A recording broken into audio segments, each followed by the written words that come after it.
Ladies and gentlemen, welcome to the 12th Annual Washington Ohide Foundation Service Awards. Please rise for the singing of the national anthems of Greece and the United States, sung by Sierra Militas.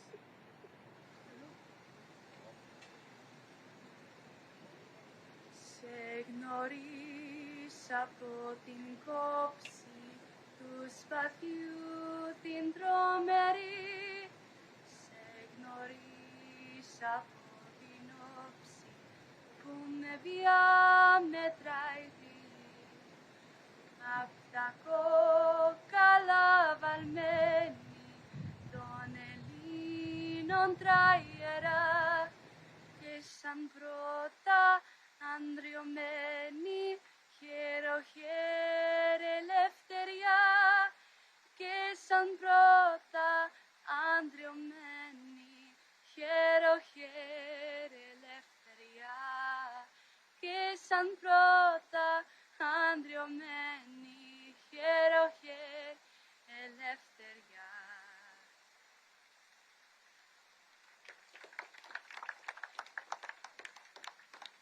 Oh, say, can you see by the dawn's early light what so proudly we hailed at the twilight's last gleaming, whose broad stripes and bright stars through the perilous fight o'er the ramparts we watched were so gallantly streaming, and the rockets' red glare, the bombs bursting in air, gave proof through the night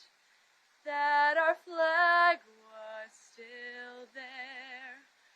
Oh, say, does that star-spangled banner yet wave?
Ladies and gentlemen, please welcome Washington Oxi Day Foundation Executive Director, Mike Manitos.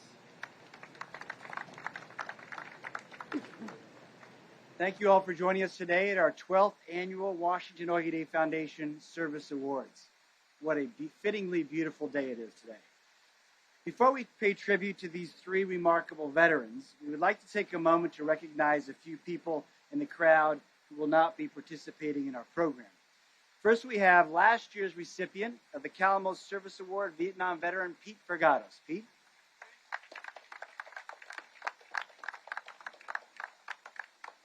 And despite a last-minute meeting called at the Pentagon this morning, we have quite a number of countries represented by their defense attachés.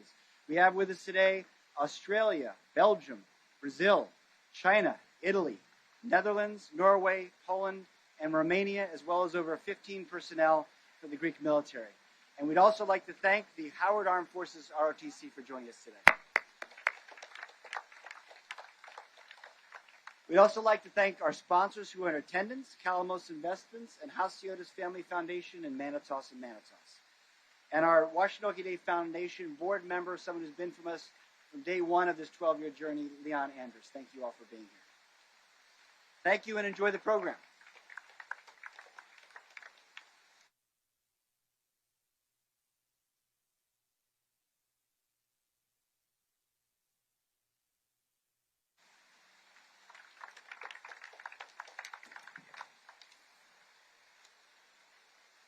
Dear distinguished guests, we come together filled with great joy and deep emotion to commemorate the Oxi Day and to honor all those men and women who served with self-denial and heroism under the flags of Greece and US throughout the years.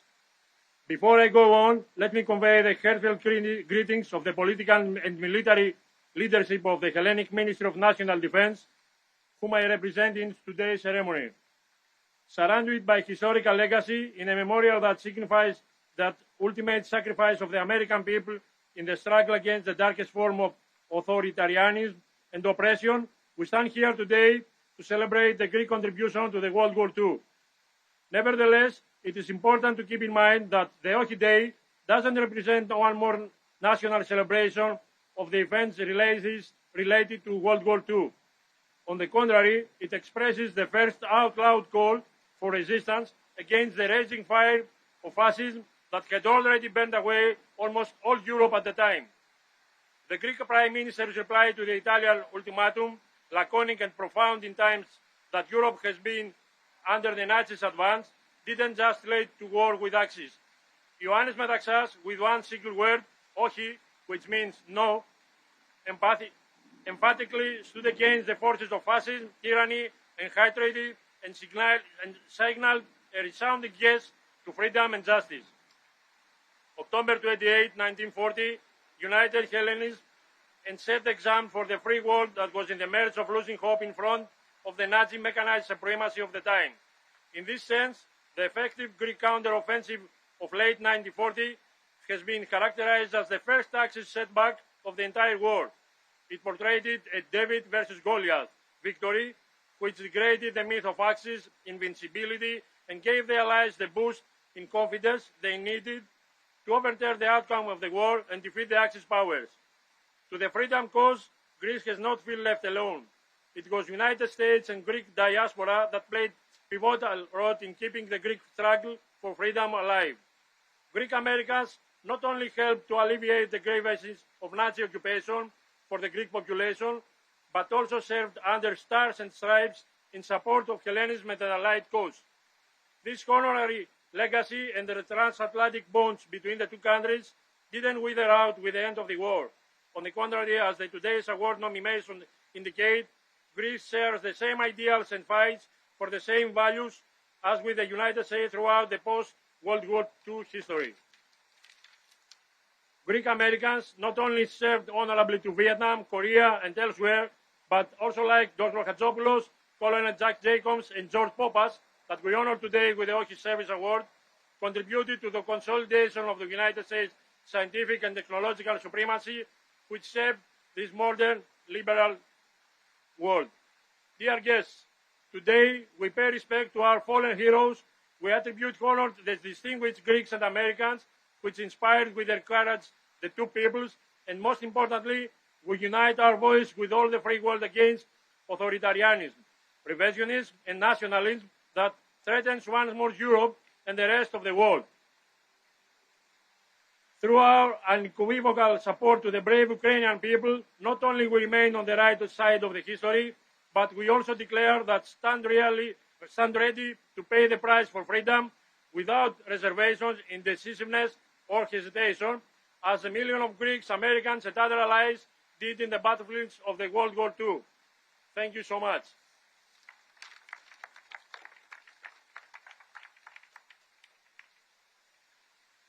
Well, we have as our next speaker someone who has done many firsts in this country.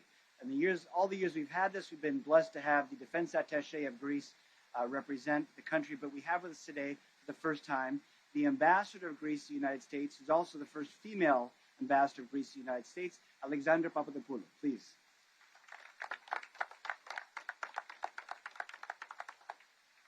Thank you. It is an honor for me to be here today.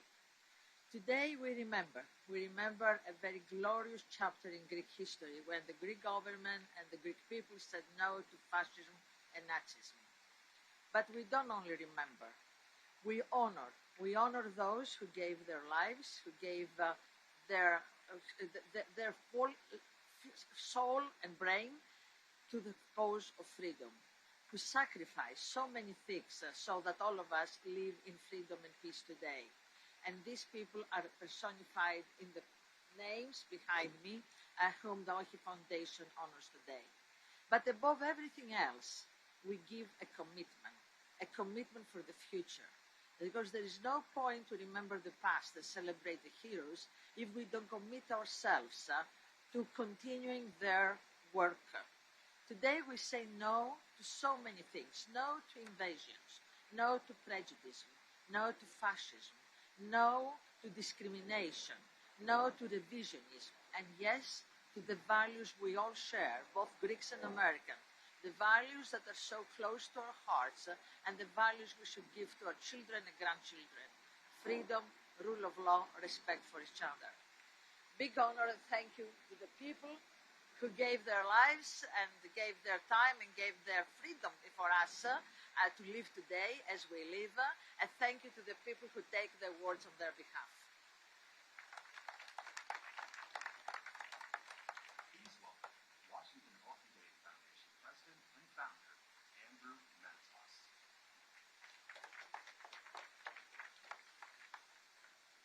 Thank you all for being here with us today. It's a very important day. And I must say that for most Americans, I don't think people in the service are really fully appreciated. And I do think that there are some ways that the proper appreciation can be understood. And one that I'd like to point out for those of you who may not be aware of it is on the other side of this fountain. There are 4,048 gold stars. In front of those stars are the words, "This is the price of freedom." Each of those stars represents 100 Americans who lost their life in World War II. It's just hard to imagine that many people giving their lives like that. But it's also hard to imagine what happened to their families. And this is the case, of course, with every war where there are losses. And a man whose son had been killed in battle told me a story that was incredible. He was going home to let his family know, and he stopped at the threshold of the house and looked inside to see how happy was his wife and were his children. But he realized that as soon as he entered that house with his information, that their lives would never be the same again. And so you can imagine, with 400,000 people dying there, and so many others in all the other American wars, how many families, how many people were devastated and had their lives just sadly damaged. But thank God for our military.